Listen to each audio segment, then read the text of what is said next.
नमस्कार. Tally prime मराठीमधून या कम्प्युटर्सच्या चॅनलमध्ये आपलं स्वागत आहे. या पूर्वीच्या व्हिडिओमध्ये टॅली प्राईम सॉफ्टवेअर डाउनलोड कसं करावं, ॲक्टिवेट कसं करावं किंवा एज्युकेशनल व्हर्जनमध्ये ते कसं वापरावं हे आपण पाहिलेलं आहे. आजपासून आपण टॅली प्राईम शिकायला सुरुवात करू. बेसिकपासून ते ॲडव्हान्स GST पर्यंत सर्वच टॉपिकवरती आपण टप्प्याटप्प्यानं व्हिडिओज तयार करून अपलोड करणार आहोत. ते आपण पाहावे. अजूनही सबस्क्राईब केलं नसेल तर सबस्क्राईब करा, शेअरही करायला विसरू नका, लाईक करा आणि कमेंटही द्या. धन्यवाद. तर आता आपण टॅली प्राईममध्ये कंपनी क्रिएट करूया.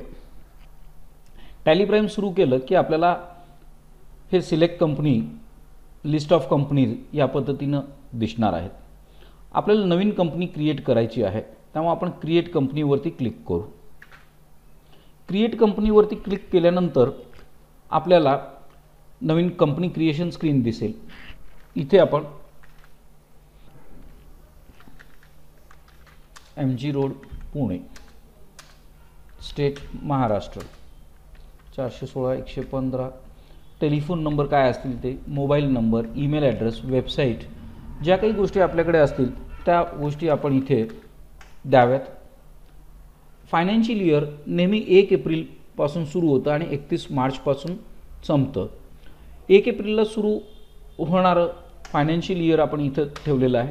मात्र बुक्स बिगिनिंग फ्रॉम अशा दुसरा टप्पा किंवा दुसरी तारीख इथं विचारली जाते.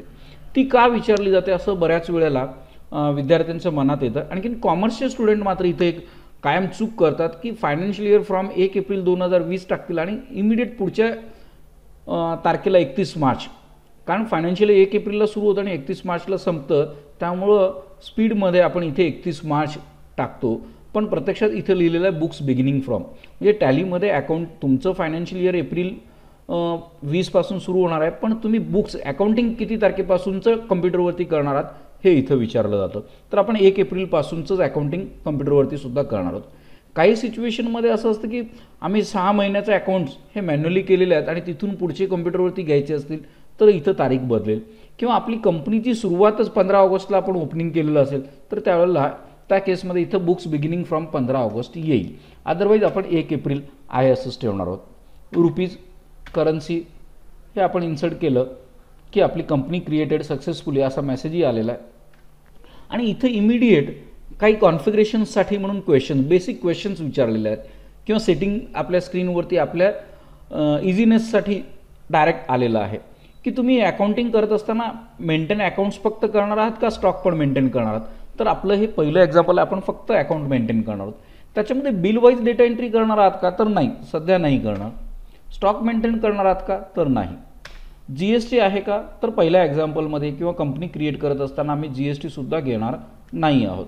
आपण टप्प्याटप्प्याने पूर्ण अकाउंटिंग शिकत हे सर्व काही करणार आहोत. तर इथं मी येस केलं की आपली कंपनी क्रिएट होणार आहे.